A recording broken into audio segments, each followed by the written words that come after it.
Hello YouTube, it is Toy Adventures here again with another figure review. And finally, Amazon got my package to me. And now we get to take a look at G.I. Joe Classified Series Franklin Airborne Tall Tree. So, this is our Airborne Trooper. Now, interestingly enough, when we read the Retro Dukes bio yesterday, it said he was in the Airborne as well. But I guess this G.I. Joe is all surrounded about the Airborne. Now, admittedly, Airborne here is not a Joe I'm super familiar with. I've heard him in passing, but I haven't actually watched a whole lore video. Shout out to JLS Comics. He makes wonderful videos that go into deep dives about pretty much at least all the notable G.I. Joe characters. Gives you like their rundown, their backstory, what they did in the comics, what figures of them came out. Really useful stuff for newcomers coming into the fandom. So once again, JLS Comics, that's a big shout out. For those of you who don't know about these characters but find them interesting and want, just a video series to watch and learn about each and every one of them, go ahead and check out his channel. Anyway, that being said, I was a doofus and have yet to watch Tall Trees here. So I am going to go into this as a noob, but that is kind of a regular. So anyway, taking a look at the packaging, we finally have the open style packaging without the closed box. You get to see what is in the box, and more importantly, at least to me, because the weapons are rubber, everything is held firm in shrink wrapped plastic that completely fits its mold. Remember, before they would just be put in little baggies in the box, and so they would be prone to bending or warping or whatever. This method right here, where it's all has its own little cubby in the packaging, ensures that, accessories that might be prone to bending don't bend, at least not as easily. So really happy to have this. Not only that, you get to get a good look at the actual action figure, make sure it's not swapped out for a different one, and make sure yours has good paint apps. That being said, let's take a look at Tall Tree's box here. It's really nice. I like the black with the kind of bluish tint at the top. It's very mature, very aesthetically pleasing and sleek. I really like it, especially Tall Tree's box here. I know they're each going to be a little different, but I think Tall Tree's might be reflective of the Joe's box, while like the Techno Viper that I'm getting, I think tomorrow, is going to be red, but with the same still kind of black theme to it. I really like it. It kind of harkens back to the original Black Series boxes that I much prefer to their newer ones. Anyway, so you get a good look at the figure, all of his accessories. Really cool little art of the character here. Interestingly enough, in the art, they blatantly show him with see-through goggles. All goggles are see-through, but these ones are particularly clear. But the ones given to us in the packaging are opaque silver, which does not give the same look. And we'll get to that obviously once it's open. He is number 115. Here's another good look at the art on the box. I always really love the art on these G.I. Joe boxes. They're really superb. Here in the back, it just shows a nice render of the figure itself. It shows off some interesting details, that being, I guess, that it has a helmet. From the first look, it looks like Rock and Roll's helmet, but it's actually not. And he has special decals on him. Gotta have that. Take a look here at the side. He's got his little QR code. His different emblems. You got the parachute, because he is, of course, a jumper. I'm guessing the lightning bolt means he's in a quick attack team. Munitions, I still don't know what they exactly mean by that. He carries a gun, I guess. And the broken fence probably means he's good at infiltration as well. Those are my guesses.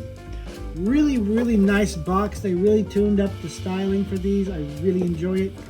But, of course, we're going to have to cast it aside so we can get a good look at Airborne. So, here we've got Airborne out of the packaging. And I really am happy with the amount of stuff you get here.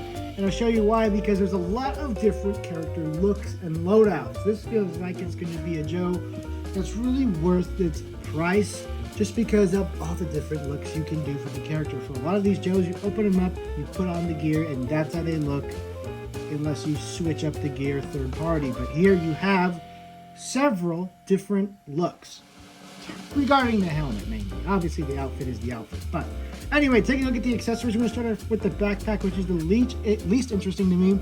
It is Duke's backpack, but of course painted brown with a black shovel. I might go back and add some paint detail. I don't know why, I just love repainting these backpacks. There's just so many little straps and pouches that I like to add color to, so we'll see. You get the goggles that are actually meant for his face. And here you can see what I meant. They are opaque and a bluish silver, which is a far cry from just being translucent.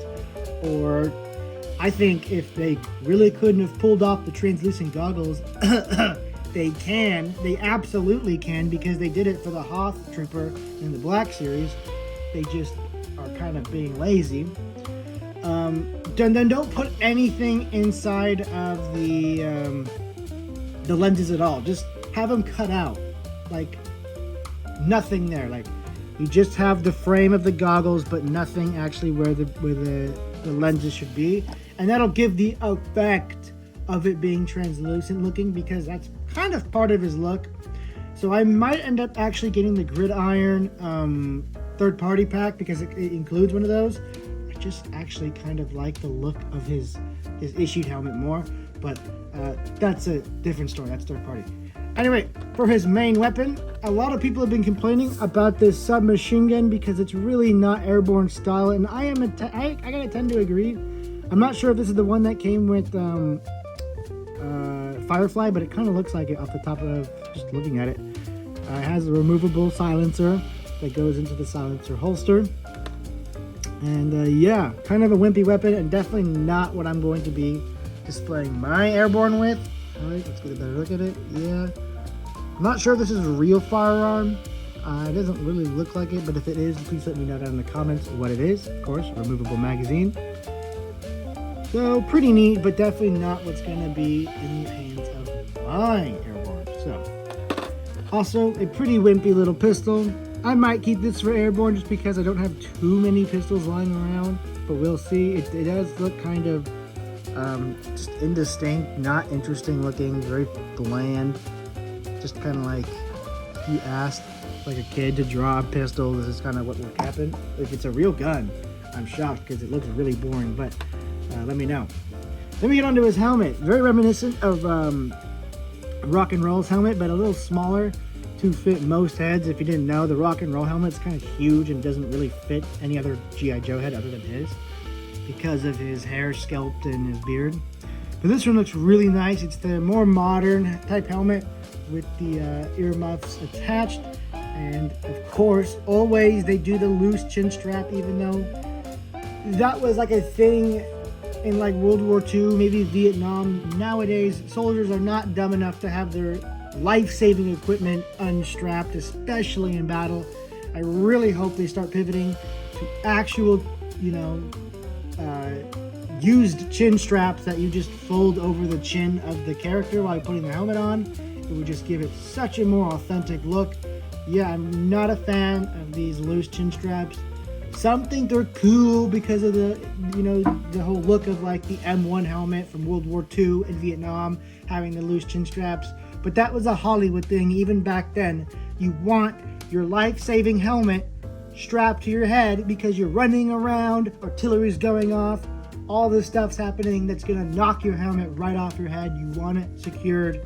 It is, again, a life-saving piece of equipment. I don't get why they keep doing it. Not only is it unrealistic, but a lot of the times it gets in the way of stuff. Look at it. Not so much on him, but like, look, it's not really a soft enough rubber to not, like, when it's being infringed on, it pushes the whole helmet up. You know, it gets in the way of posing the helmet. So I might just snip this off and then put in an actual elastic band here. Just a little thought. But yeah, Hasbro, if you're watching, I doubt it, but if you are, please do away with the undone chin straps. It's just not realistic anymore. And it wasn't really realistic then. It's more of a Hollywood thing. And it gets in the way, most importantly, it gets in the way of articulation a lot. I noticed that with Dusty's helmet, with Grunt's helmet, with Rock and Roll's helmet, with Clutch's helmet. Those loose chin straps, no bueno. Moving on, you have the goggles that go right here, but they're actually now covered with the protective material that you usually see soldiers have their goggles wrapped in. So like dust and wind and whatnot does not obscure them. Very cool, very nice. I love this kind of attachment. It's a very real world aesthetic attachment, and I hope they keep doing this. And then we got some quad nods, night vision goggles. I'm pretty sure these just snap right into there. Will the connection be sturdy? I doubt it. And of course, a knife. So, that being said, let's go ahead and get Airborne completely armed up. Yeah, let's get it in the backpack. Plug that in. Pretty firm connection. Not too bad, but it might loosen up over time. Helmet, you see, it's kind of not really going on there too well. Quad nods look. Let's do that one first because that one's really cool. Doesn't want to attach in there. Let's go. Okay, there we go. So, not super great. They are kind of far from his face, but from the front, I think it looks passable. Let's try and get it in there a little deeper. Yeah, like I said, they're not gonna stick in there too well.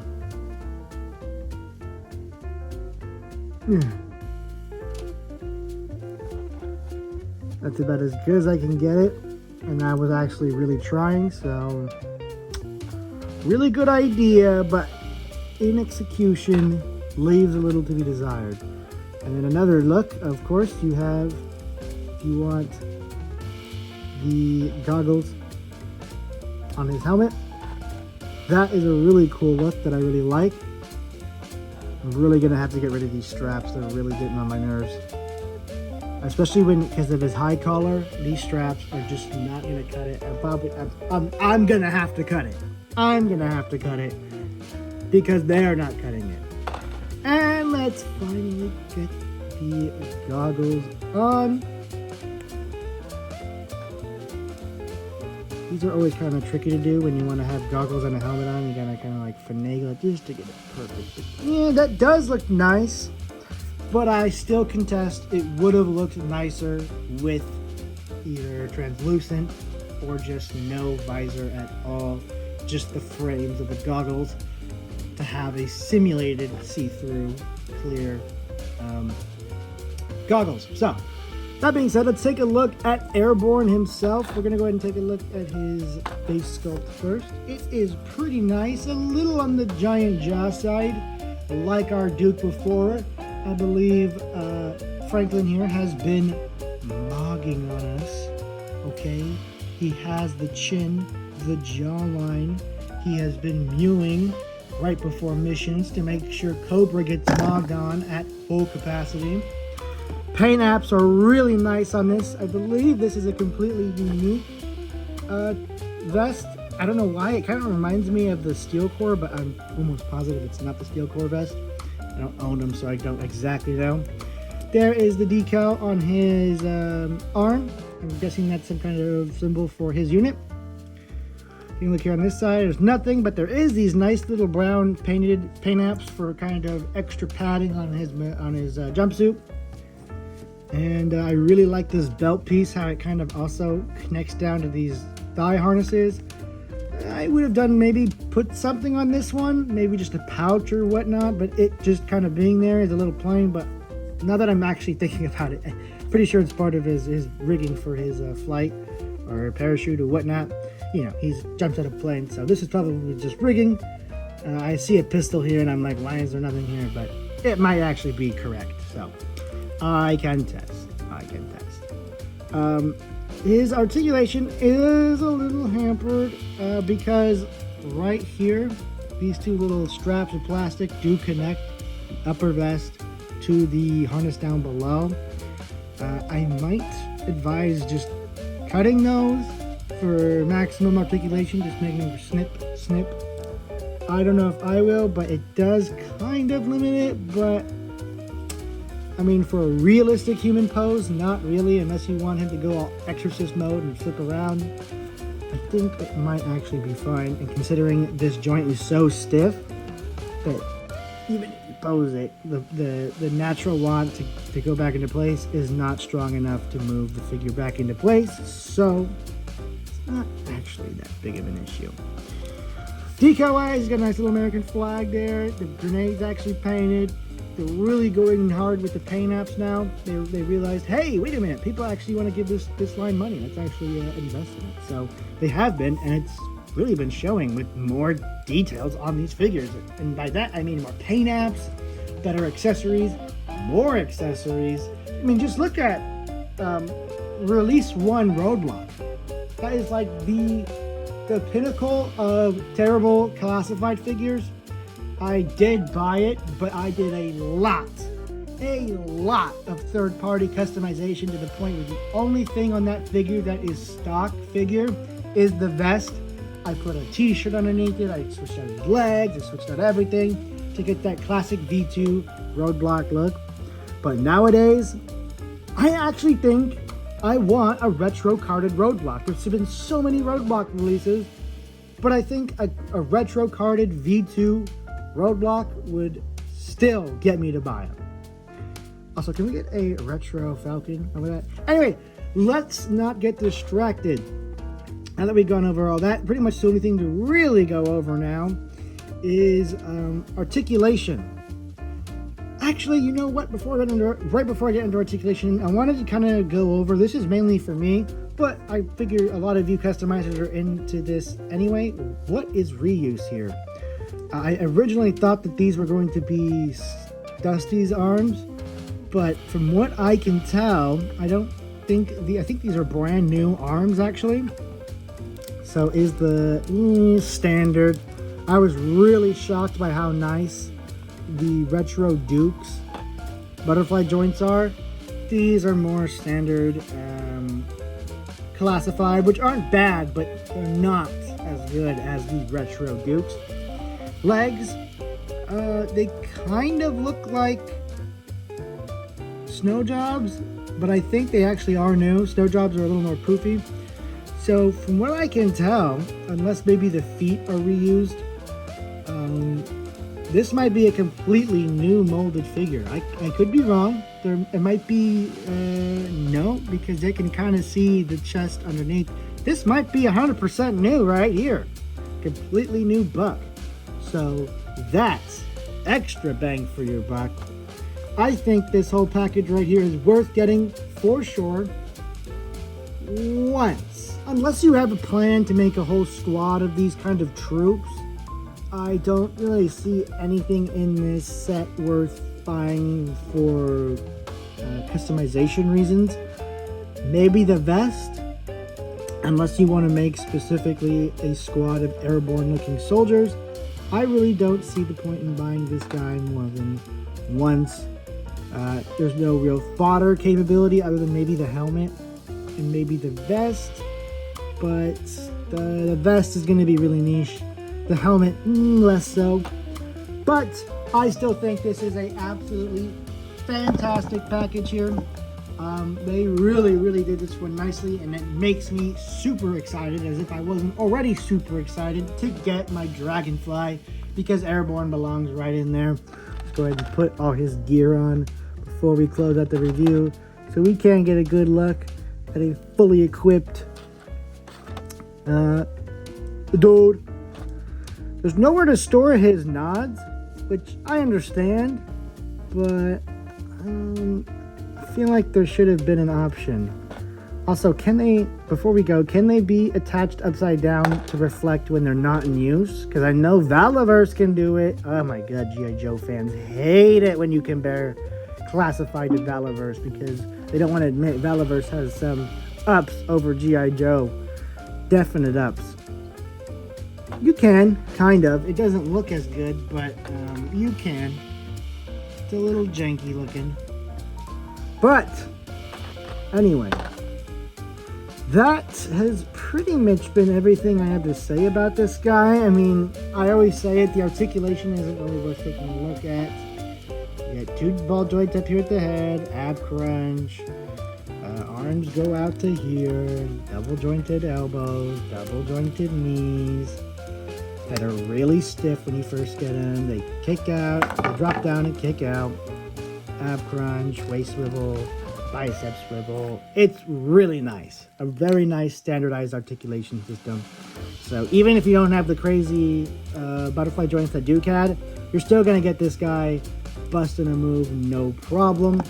Let's go ahead and have him hold his gun. Yeah, it looks like I'm being really rough with him, but I am. That is because I am, because he's brand new and very stiff.